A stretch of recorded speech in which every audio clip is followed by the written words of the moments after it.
So, like he said too, met through a business group and just really solid guy, incredibly authentic, incredibly genuine.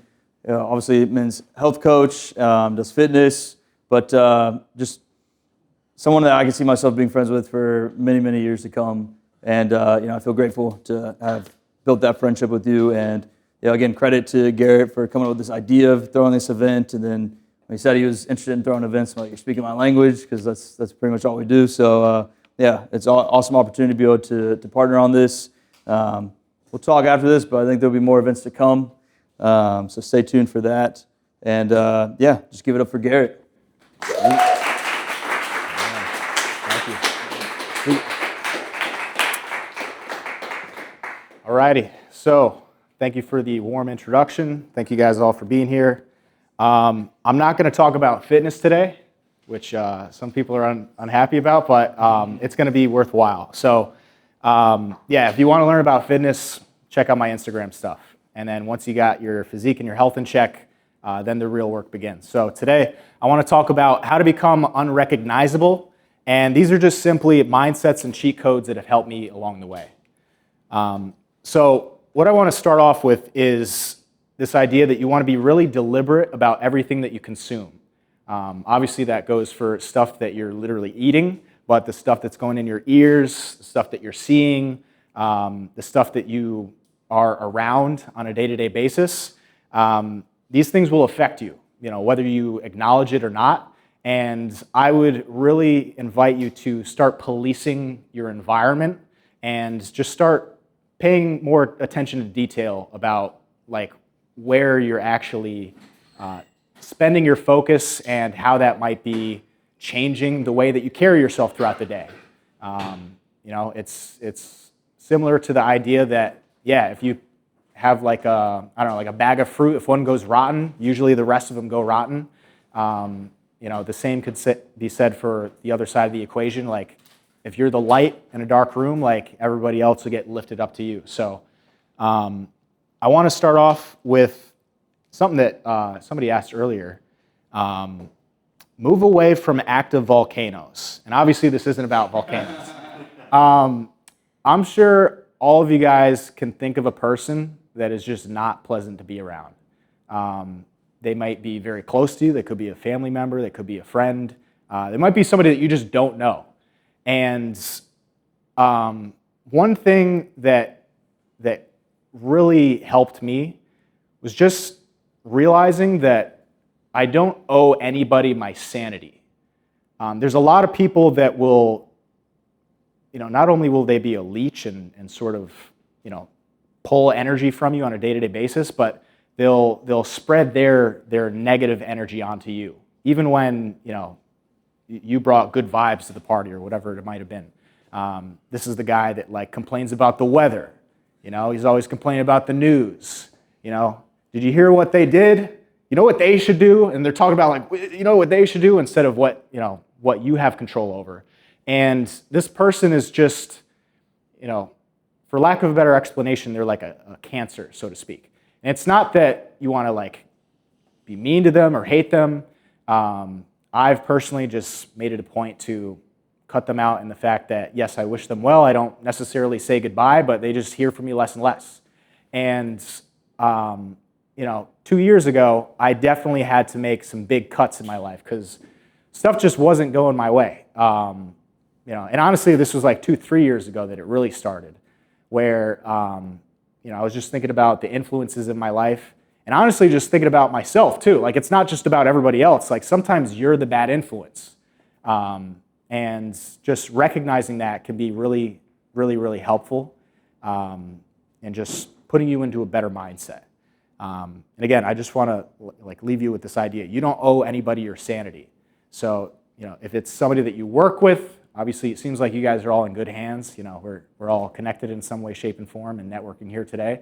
But if you're in a position where somebody's literally screaming at you all day, I used to have a construction boss that would start screaming a freight train, at 7 a.m., just ruining everybody's day from there forward.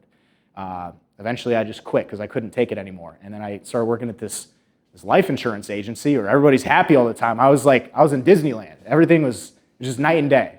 So that's just like one example. But now, after you sort of purge what you need to purge and you remove the negative influences, you're going to have to think about like where you're going to steer the ship. A lot of this growth isn't about addition. It is about subtraction, but like once you subtract, you need something to replace it with. It's not just about removing, it's about replacing.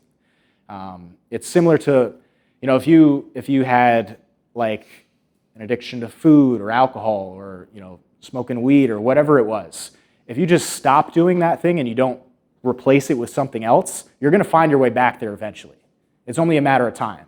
And it's going to happen again and again until you figure out how to replace these different vices. But in terms of steering the ship, one thing that I've really found helpful as a ritual is to every day write my goals down in the 5 minutes before I go to sleep. So the reason I do this is because your mind is not designed to show you evidence of what's true. It's only going to show you evidence of what you already believe. So what I mean by this is if you are just focused on what you don't have, or you're focused on your current life, you're just going to keep getting more and more of what you've gotten. Like if you want to become a specific type of person, if you want to have specific attributes of people that you look up to, or you want to basically get rid of anything that you might not like about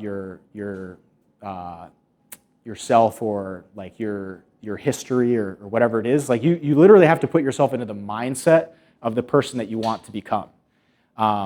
Because if essentially what you're doing day to day is you're just going to you're just going to look for evidence to support what you believe. Meaning, there's too many different examples of sports teams who were up against this big opponent and they knew that they were going to lose, so they lost. But I don't know if there's any football fans in the crowd. I'm not a football guy, but if you guys know Tom Brady, I've seen this guy come back from games where it made no sense that they would win the game, and they made it happen. It was from the determination and just the mindset that they were going to make it happen. If you get to the mindset, like the specifics will work themselves out. And sometimes you just have to program your mind for success in that way. So again, write your goals down every night before you go to bed. This has been probably the most impactful thing in my entire life. Specifically before bed is good because you're slipping into this mind state called theta, where you're really like malleable and susceptible to certain programming. So you just choose the programming. And specifically about goals, we can go into it, but you want to write it in the present tense as if you've already had it. You don't want to say, I will do this or I will have that, because what you're telling yourself is that I don't have it yet and it's going to come tomorrow. And there's never been a tomorrow, like it's always been today.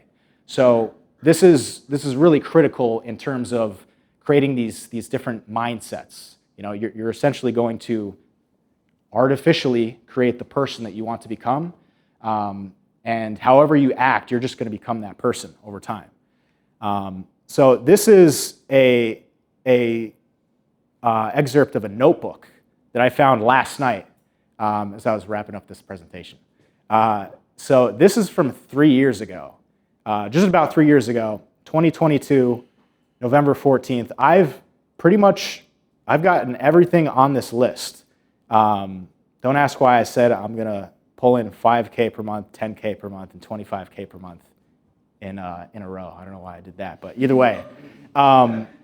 I've redacted some of this for privacy purposes, but also, everything on here seems so far away from what I could have. Like at the time that I was writing this, I was pretty much homeless. Like I was going back and forth between different Airbnbs because I didn't have a place to stay. And I was working this construction job where everybody's like drinking and smoking on the job, like terrifying me. Like all like the most negative people in the world, just not in a place that I wanted to be. And like I just started putting my mind, I started putting my mindset on the things that I wanted, not what I had currently. And like when I stopped focusing on what I didn't have, all of a sudden stuff just started working out. I became a lucky person. Eventually, like I can tell you about a myriad of different examples, but stuff just started working out, like clicking, like didn't make any sense. Now I know it was God who's always been with me, whether I acknowledge it or not. But I just wanted to showcase this. This has been a daily ritual for years at this point, and I attribute a lot of my growth to this. Now, if you want to go over the top and really, just exponentially increase the results that will come from, goal setting, I would definitely invite you to write some of these down in solitude. And the reason that you want to do this is because we're so wrapped up in social media, and maybe not even social media, but a lot of you guys that have jobs where you're working with people on a day-to-day basis, you do a lot of talking. I do a lot of talking. I'm constantly being exposed to different environments, different personalities, and there's a lot of clutter up top. There's not a lot of time to think, and a lot of us just don't give ourselves like any time to think at all. And there's no way that you can think straight with all that going on. So I would invite you to, like, over the course of a weekend, literally turn your phone off, go away from any other person, don't have any responsibilities, and think about where you're actually trying to go. Like this goal of having a live speaking event, like an in-person event, was a goal on a notepad years ago. And now I'm here doing it with you guys. So it was because I took time in solitude and just thought about, like, what kind of man do I want to be? What kind of life do I want to live? And who would be the best companions to accompany me in that life? And this is an exercise that I got from a mentor of mine, Derek. And yeah, over time, I just cut out all the people that weren't serving me. I wasn't serving them. Yes, I love them, good friends, but our relationship just was not going to be productive for either of us. And it wasn't like I said, I'm never talking to you again. It's just, you don't hear from me anymore. I cut out plenty of different things in my day-to-day lifestyle that just weren't supporting my goals that I had. And a lot of this comes down to emotional leverage, which I'll get down to, I'll go over in a little bit. But I want to talk about a couple of different action steps I took that were really, really helpful.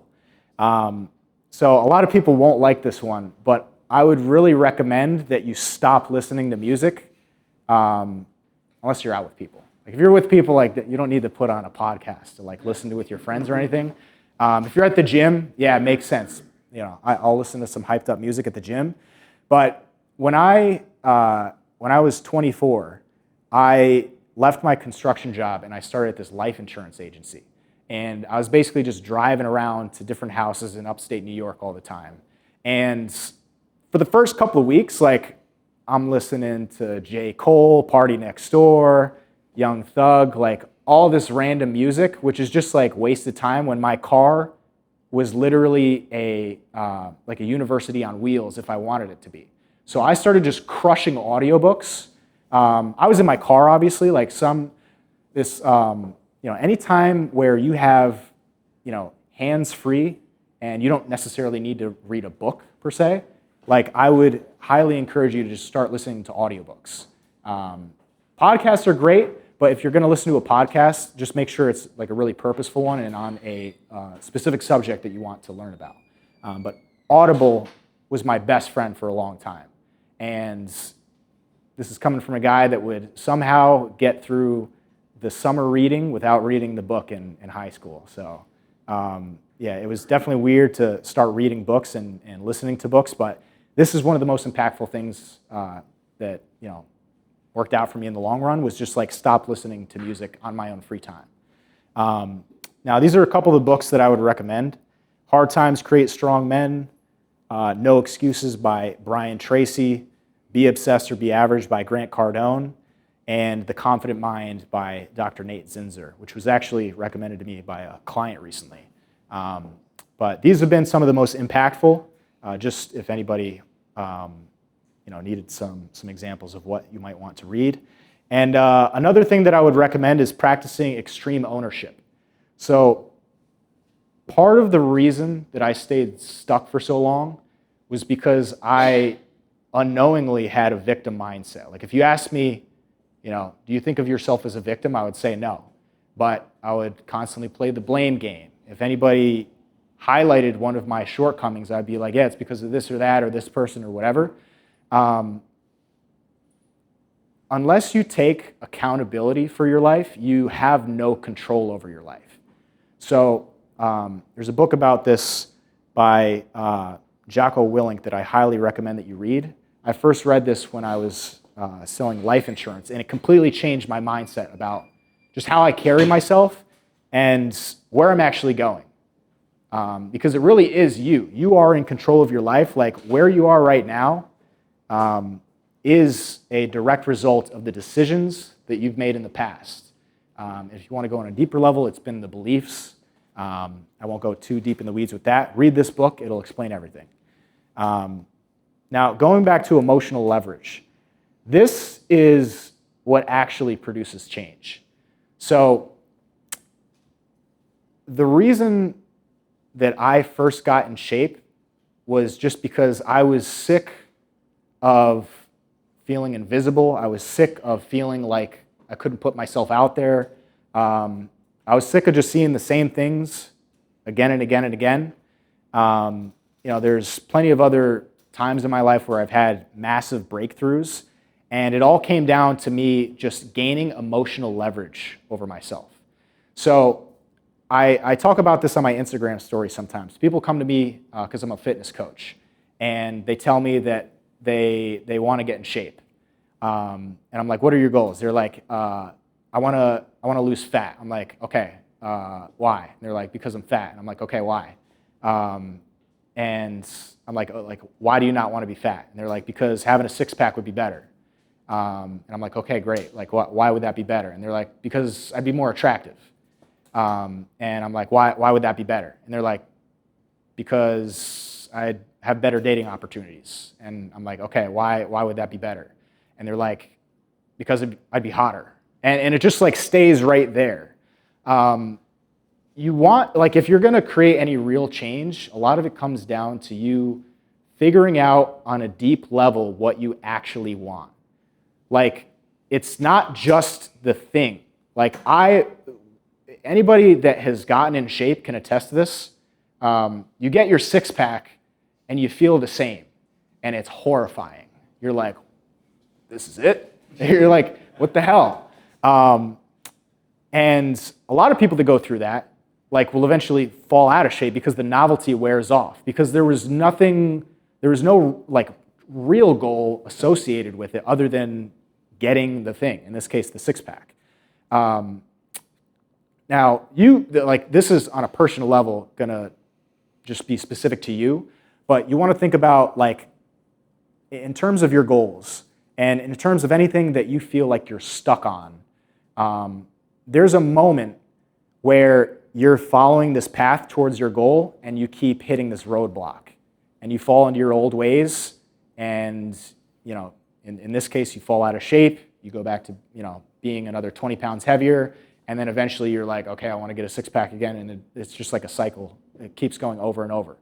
At these roadblocks that you get to, where a lot of the time, I'm just going to explain an example as far as fitness goes. If you are trying to lose weight and there's ice cream 20 feet away from your bedroom in the kitchen, and it's 11 at night and you're hungry, there's no chance that you don't go get the ice cream. In that time, obviously I would recommend that you just don't have the ice cream at your house. That's why it goes back to don't live next to an active volcano. But in these times, you need to think about what you're actually going for. It's not just the ice cream, it's not just the six-pack. Maybe it's about you finding a wife, having kids. If it's about having kids, you could go deeper than that, the legacy that you want to instill into those kids, that they'll instill into those kids. So emotional leverage is what actually produces change, and the idea is you want to go deeper. So real quick, this is, I forgot that I put this in here. I was at this personal development seminar in 2019, and I went to a big crowd. There's like 150 people in there, maybe like 100, but either way, I was super excited. I was so happy. My mentor, Derek, that I was speaking about earlier, that gave me the 3 questions to answer. What kind of man am I? What kind of life do I want to live? And who would be the best companions to accompany me in that life? He was at this event. He comes up on stage and he's talking to everybody. And then at one point he goes, okay, raise your hand if you're a manager, or if you've ever been a manager. I kid you not, like 10 people out of this crowd of 100 raised their hands. I'm not one of them. And he essentially just said, what does that say about you that nobody's ever trusted you with any level of authority? And that was heavy. Like it was a long walk home back to the train station. It was an event down here in Manhattan. And at that point, I was a construction worker, and I was just thinking to myself, like, what am I doing? Like, where is this going? I'm just surviving. I'm not trying to be tenacious. I'm not trying to fix my situation or anything. And like, I wanted to change it. So I immediately go home, start telling all my friends I want to find a job I can get paid based off performance and not trade time for dollars anymore. I eventually find myself in a life insurance role, and like 3-4 months later, I was Rookie Producer of the Month. So it can happen quick if you find the emotional leverage. And just some final thoughts. This talk could be super long, and I have a bunch of other things that I could recommend to you. But I just want to remind you of some things. Like every now and then, these are things you probably have already heard before. If not, I'm happy to be the one that's first exposing you to it. But a lot of the times, we do get caught up in the motions. Like you're going to keep hitting these plateaus, these levels. Doesn't matter how successful you get. Every area of your life, you're going to have these plateaus, and you want to be really careful about autopilot. There's this video I made on my 30th birthday, and I talked about how if there's anything that you say that you're going to do and you just haven't done it yet, you got to go and do it as soon as possible. Don't brag about your goals. That was me for a long time. I'm bragging about all this shit that I'm going to do, and like a year goes by, I haven't done any of it. And that's like one of the reasons that I put this event on. I just realized I was on autopilot. I'm like kicking the can down the road, and I'm going to keep doing that indefinitely. And the problem with that is you'll just keep kicking the can down the road until you either, run out of time to do it, or you lose the motivation altogether. So just think about what's the thing that you've been telling yourself you want to do for so long. For me, it's been having this live speaking event and being able to offer this experience, which has helped me in so many different ways at so many different times in my life. Like every different event that I went to, it was an integral part of my journey. And I really hope this has been impactful. I encourage you to go to more of these. Like I'm going to have more in the future, but go to more of these. Like find people that you want to emulate, find people that are doing big things, and go learn from them. Go rub shoulders with them. You never know who you're going to meet there. Maybe you don't make a business contact with the speaker per se, but you might meet somebody like James. You might meet somebody like Eric. You might meet somebody like Truman. You might meet any one of you who are all amazing people and are going to do big things. So I'm going to leave you all with that, and thanks for coming. I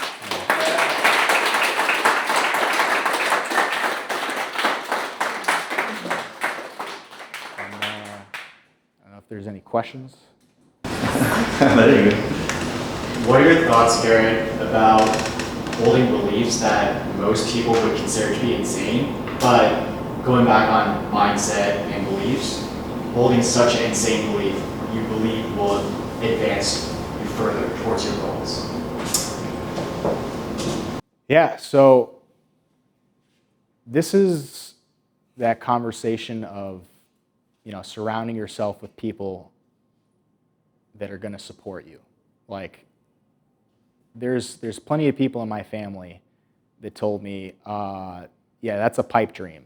Oh, you'd never, they weren't saying you'd never be able to do this, but that's kind of what they're saying at the end of the day. Funny enough, I heard this, I think it was like Snoop Dogg who was saying this. He talked about closing the gap. And when you get into this personal development journey, like there's your friends here where you were at, like all of your childhood or whatever, however you knew them, and eventually you start creating this gap. And these things that they'll say, like maybe that your ideas are crazy or whatever, it's an attempt to pull you back down there. You can't be the one closing the gap. If anybody's closing the gap, it's got to be them. And if they're not going to close the gap, like you do everything that you can to inspire them to do so, but you can't save everybody. You just got to lead by example. And yeah, man, there's people who, no matter how crazy your idea is, they're going to be like, that's fucking sick. Let's do it. And that's people like Truman. Like a lot of people that you see at this event here are people that are supportive in my crazy ideas. So you just got to go and find those people. Yeah. My question is like, how has the presence of God shaped a talk like this? Obviously it's more of a recent development for you, but how has that changed your perspective on a lot of the internal game? Because that was really a part of you even before that. So I was kind of curious, like how did that impact, how did that influence it? What would you say was the biggest difference before versus after? Before versus after what? Before versus after, like getting back into God. So. I would just say it's been a big perspective change in like where this energy has been coming from and like where the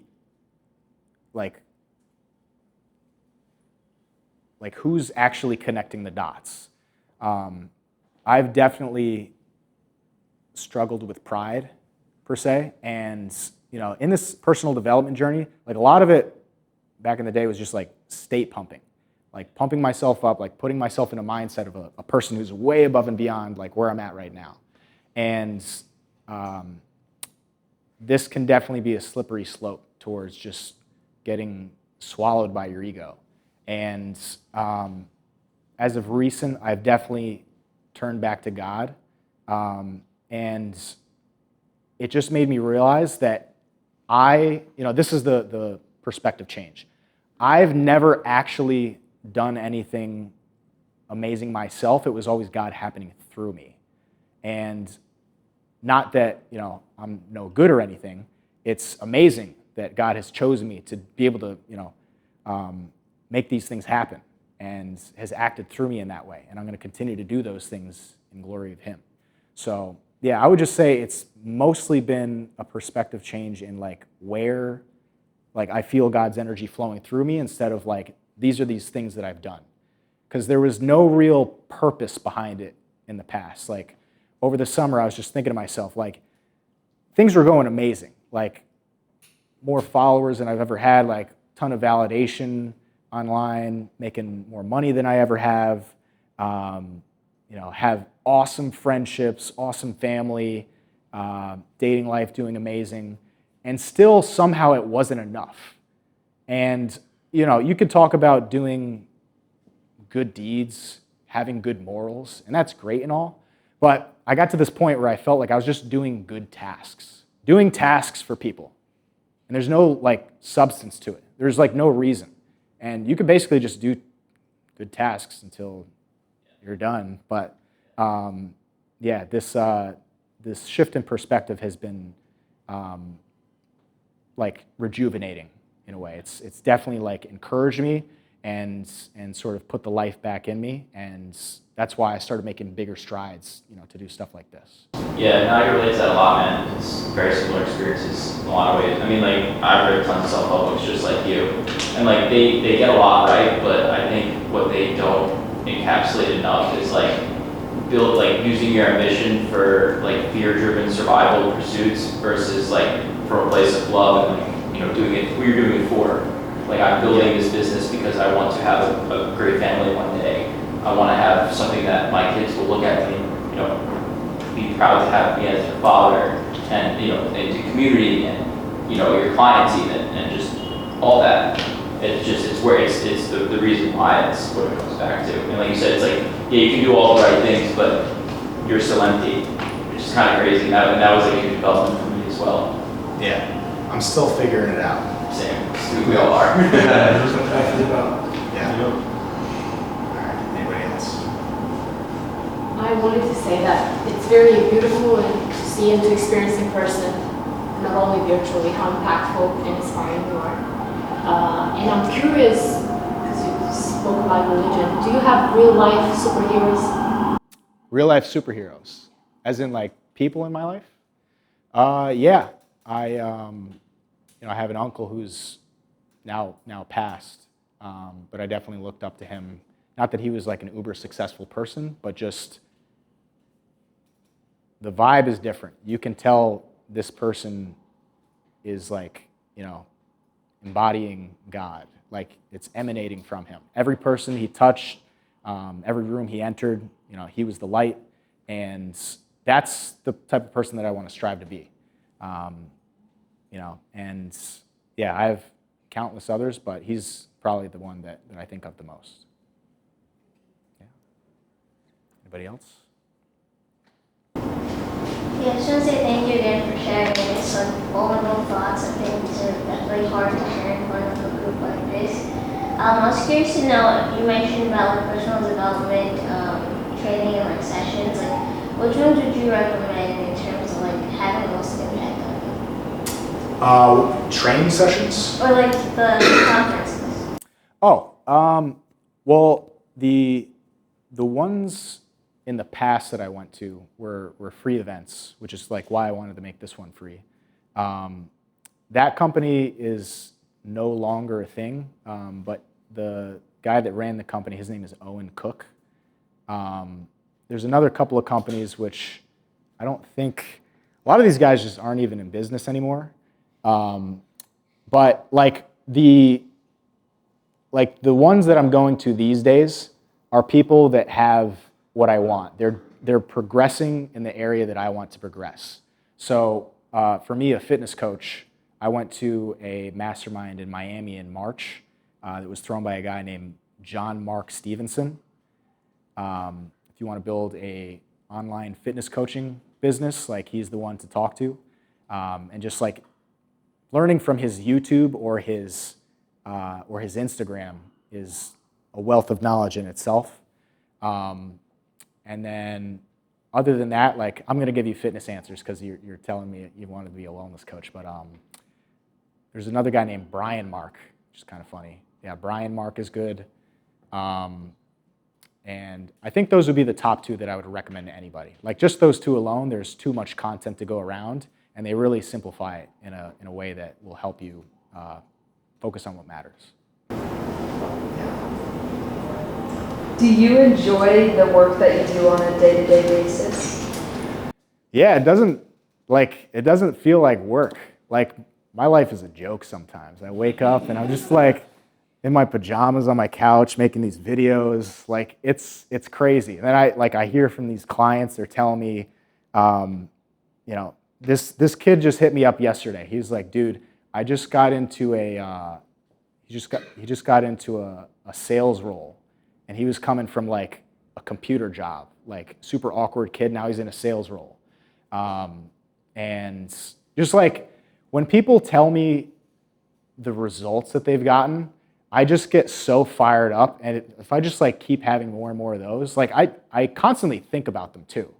It's like very emotional sometimes when they're like professing these changes that I've been able to help them make. Like, it's not me that's making the change. Like, I'm definitely guiding them to there.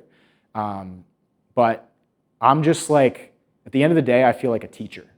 And like this whole talk that I just gave, I feel like I just blacked out. Like, I couldn't tell you what I said, but I was having the time of my life. And yeah, so it doesn't feel like work per se. Yeah. I'll answer him first. Yeah. Yeah, I want to second everybody that said great talks. I felt engaged, and I've noticed that nobody's been on their phone the whole time. Everybody's been very engaged, almost 3 hours, not straight talking. But question for you regarding who to tell your goals to, and not getting just a dopamine rush from saying the goal that you haven't actually started working on. How do you differentiate between planning with somebody and working through a goal that you have in your mind and kicking it down the line and just getting that rush from telling the goal but not actually working on it? When you say planning with somebody, what do you mean? Well, like, let's say that your goal is to become an online fitness coach. You obviously probably need to talk about it with some people and like air the idea out and figure out, all right, what's going to be my niche? What's going to be my first steps? Do I need to invest in a course? Do I need to find a mentor? And talking to people is generally how you do that. But you can then spend an infinite amount of time in the planning phase. And at some point, you kind of got to just do it. And a lot of books say, just do it, work in silence, don't let anybody know your next step. It's like one of the laws of power in history. But I find that to be almost in direct contradiction with how the human species works in the social web and how our minds work and collaborate. And I haven't really found a way. Yeah, I would say maybe I should have clarified. Don't brag about your goals endlessly to no result. Now, to answer the other part of your question, like how to do it in the best way, don't just tell anybody.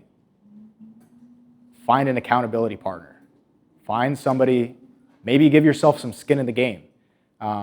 There was this other personal development coach that I used to watch videos from. He would say, give your friend $1,000 and tell him that I'm gonna do this by this date. If I don't do it, you keep the $1,000. You can corner yourself into doing things. When I found my insurance job, I really was like, after I left that event, I went home, I just started telling all my friends and family. I was like, I'm done with this construction thing. I'm sick of it. I want to get paid based off my performance. And like, in me telling people, a high school friend of mine, it just like clicked to him, oh, this girl tried to recruit me to her life insurance company, like maybe I should connect you to. And that's how I found that company. So it is good to talk about your goals, but you don't want to be the guy that's been talking about, whatever it was for 2 years, even a year, or 6 months. You can achieve your goals basically as fast as you want to. If you give yourself 10 years, it'll take 10 years. If you give yourself 6 months, it'll take 6 months. And yeah, speed is the name of the game. And it's kind of like a shoot for the stars and you might hit the moon type thing. Like, try to get it done as fast as possible. If you get it done 3 months later, like whatever. I wanted to do this event in like mid-October, and it's the first week of, almost second week of November now. So, yeah. Does that answer the question? Yeah. Okay. Cool. Yeah. I'm gonna say what's your number one goal for the rest of this year? I want to have another event. Yeah. I definitely want to have another event. I'm looking right at you. Yeah. So this is like, let's call this an appetizer. I want to have something bigger. Yeah. Secrets at the next one. Yes. All right. Anybody else? Yep. So to clarify earlier, when I said insane beliefs, it goes back to one of my personal sayings that I've been developing recently, which is you are responsible for your internal and external propaganda that you receive. And you hit on that note earlier. So my thinking is, okay, well, if it doesn't negatively impact me in any way, or harm me, or other people, what would be the harm in holding outrageous beliefs such as, for example, if you were given if someone considers themselves an anxious person, what if they just started believing anxiety is not real, depression is not real? Of course, that's absolutely insane. Like, a lot of people, 99% of the people would say, of course they're real, what are you talking about? That's crazy talk. But what if you just repeated that message to yourself every single day, and then maybe at a certain point you would start behaving in a way where, oh, I don't have anxiety, I don't have depression, they aren't real. Yeah, sometimes you got to gaslight yourself into success. That's just how it goes. You just kind of put it into existence. Yeah, I went through the same thing for a long time. Thought I had anxiety and depression. It was just like the music I was listening to, Kid Cudi, and just like constantly telling myself over and over that I was depressed and something was wrong with me. Also health, so I got my health in check and everything kind of calmed down. But yeah, whatever you keep telling yourself will remain in your mind, and those results will. Dude, the same thing happened to me in 2022 when I always listened to Joji for a whole year. And you know what his message is like in his music. So that was my propaganda throughout 2022, and it reflected. Yeah. All right, anybody else? All right, you guys. Well, thank you.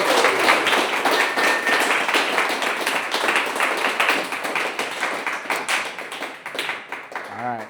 Well, I want to thank you guys all for coming out. Again, this has been a day to remember. It's something I wanted to do for a long time.